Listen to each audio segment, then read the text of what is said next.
আসসালামু আলাইকুম গাইস, আপনারা সবাই কেমন আছেন? আলহামদুলিল্লাহ আমি ভালো আছি।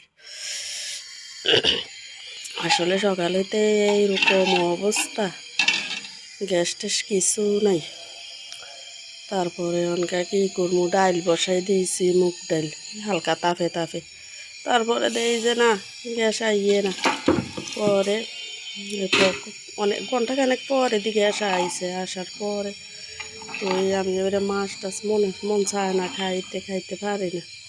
তো শসা দুটারে কাটটা টমেটো ছোটো ছোটো 4-5টারে দিয়েছি, দিয়া তো মুগ ডাইল দিয়া রান্না করছি, ভাত রান্না করছি, আবার ইয়া করছি, কই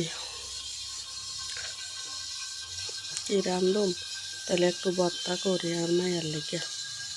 আর মায়ের ওই পাশের বাসার আপায় ওই শুটকি, আমরা এই চেউয়া শুটকি খাই না। কারণ মাইয়া দেখে হেরা বানাইছে শুটকি, ওনকে কয় আমি ইয়া করেন শুটকি দুগা লন আনতে লয়া ভর্তা করেন। তো এই কাদ্যা কুদ্যা লইছি, এই ফাঁকে দিয়ে ওদিকে আসর আজান দিয়ে দিব। আমি গরমর ঝাড়ু দিয়ে লাইছি, আসরটার আগে আগে ঘরটা ঝাড়ু দিয়ে বাইরের তানে কাপড় চোপড় আনছি।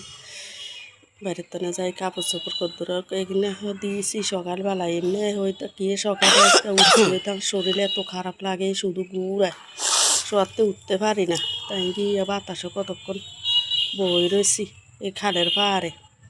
এমনি কি সুন্দর সুন্দর গাছ গাছরা উড়ি, যে সুন্দর লাগে। অনকা গ্রাম বাড়ির পরিবেশই অন্যরকম।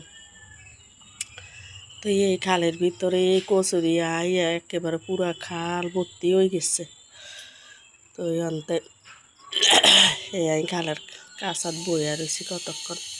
তো এই অন্তনে উড়িয়ে আই এই রসুন পেঁয়াজলো, তো এই ডাইলের মধ্যে তেলের বাগার দিয়েছি। এমনি কিন্তু শসা এগুলি তরকারি ভালো লাগে ডাইল দিয়া বা মাছের লগে টগে দিলেও।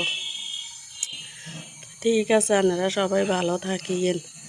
আর চ্যানেলটা নতুন, আপনারা সবাই একটু সাপোর্ট টাপোর্ট করবেন আর কি। তো ভালো থাকিয়েন। আসসালামু আলাইকুম।